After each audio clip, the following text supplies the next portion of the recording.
إذن من الناس من يصل بطاعة الله إلى كرامة الله،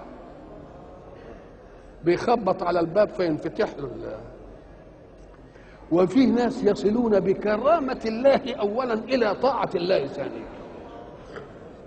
أنت مثلا أنت بشر، هو ولله المثل الأعلى، واحد يطرق بابك عايز ياكل لقمة ولا حسنة ولا بتاع، أهو ده طرق فأخذ.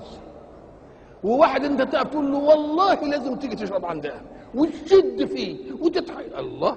إذا منهم من يصل بكرامة الله إلى طاعة الله، ومنهم من يصل بطاعة الله إلى كرامة الله. فلما يحصل قرب يبقى العبد قريب والله قريب. المعية دي بقى تديله الفيوضات الكبيرة بقى. المعية لمين؟ لله.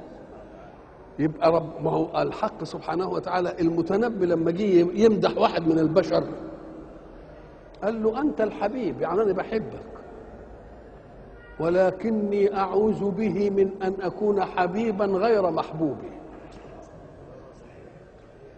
لما يكون أنت بتحب واحد وأنت مش محبوب عنده تبقى بلوى ولا لا؟ فلكن ربنا مش كده، ما بيعملش الناس كده. هتحبه يحبك، تقرب منه يقرب أكتر، تبقى دي اسمها المصافاة، اسمها الايه؟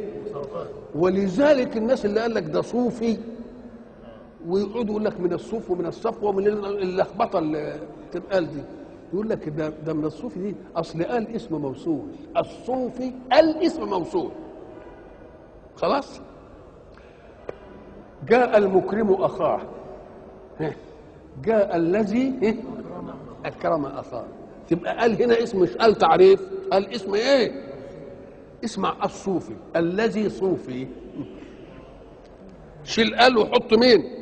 الذي، تبقى الذي صوفي. صوفي من مين؟ صاف الله فصافاه الله فأصبح صوفي، صوفيا من الله. يبقى حبيب ومحبوب، حبيب ومحبوب.